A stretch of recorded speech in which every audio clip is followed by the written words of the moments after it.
Ever tried opening an iPad and the glass just refuses to let go? Yeah, this one fought me like it has something to prove. So this is an iPad 6th Gen and we're going to be replacing the Digitizer. Before I even think about opening this thing up, I'm covering the broken glass just with regular tape.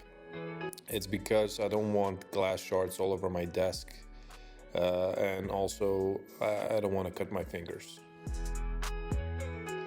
The heat gun is set to 150 degrees Celsius. That number is not set in stone, you can change it. Just make sure you're not on one spot for too long because you can burn in the LCD. I usually start heating on the top and then I work my way around slowly. Once I feel the adhesive starting to give, I slide in a plastic pick and keep working around the perimeter. This particular iPad was pretty stubborn, the glue just wouldn't cooperate, and every time I thought I had some progress, another piece of glass would crack off. So yeah, fun times. Here's something critical. When you're sliding that pick in, don't jam it too deep. You can scratch the LCD underneath, which defeats the whole purpose of this repair. And on the bottom right corner, there's a flex cable for the Touch ID button. If you slice through that cable, Touch ID is gone forever. There's no coming back from that. Apple locks the button to the logic board, so you can't just swap in a new one. I'm finally able to lift the Digitizer carefully.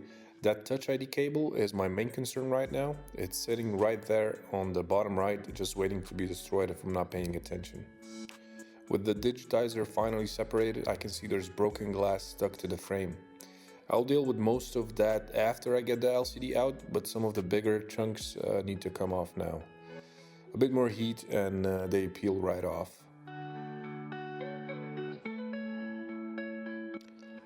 Okay, now it's time to remove the LCD. There are 4 screws holding it down, so go ahead and remove those.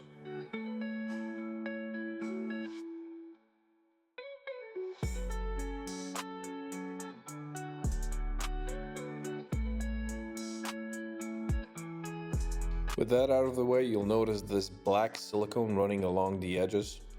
This stuff is holding the screen in place like cement. I use tweezers to scrape it off bit by bit.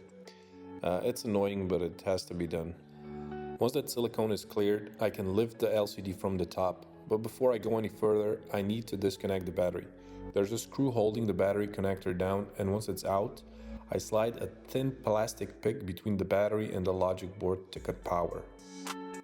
You don't work on these things with power running through them unless you enjoy the smell of burning electronics.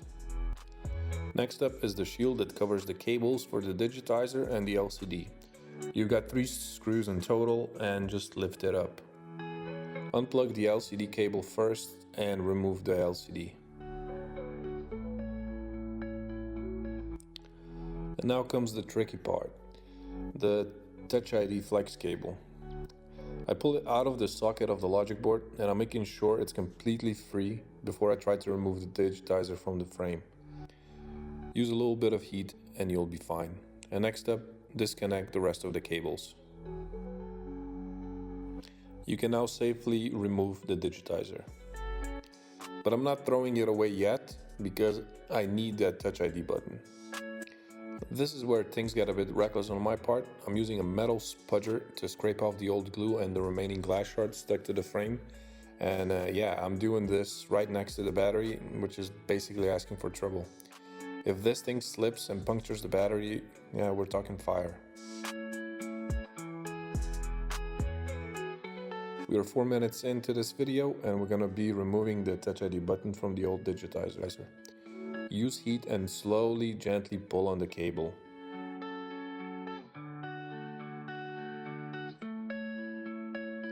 The button is held down by adhesive on both sides of the metal bracket that secures it. So I go with my tweezers underneath and I try to wiggle it around until it comes loose. And the button itself also has adhesive underneath, so heat it up and it will pop out. This is the part where people usually mess up, so take your time and don't hurry.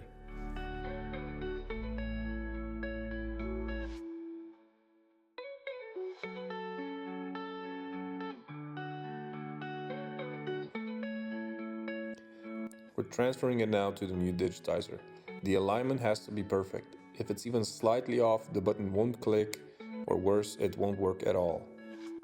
I position it carefully, I test the click, adjust, test again. It's tedious, but it has to be right.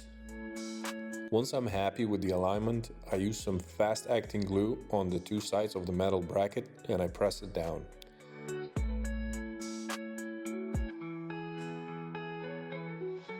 And I do another test to make sure the button still clicks and responds the way it should.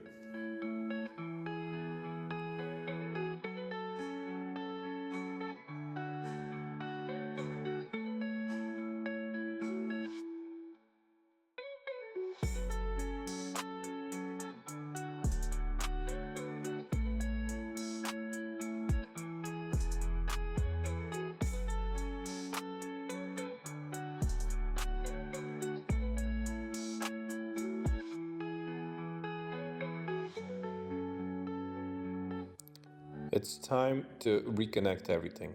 The Touch ID cable, the digitizer, the LCD, and of course the battery connector. I'm not sealing this thing up yet. I need to know if this repair actually worked before I commit to it.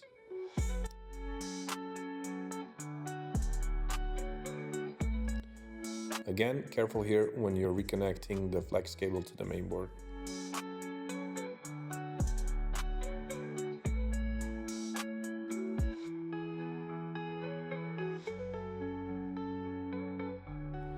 Power on the iPad and open the Notes app. I start drawing lines up and down, side to side. I'm checking for any dead spots in the screen. This is the fastest way to see if there are any dead spots in the digitizer.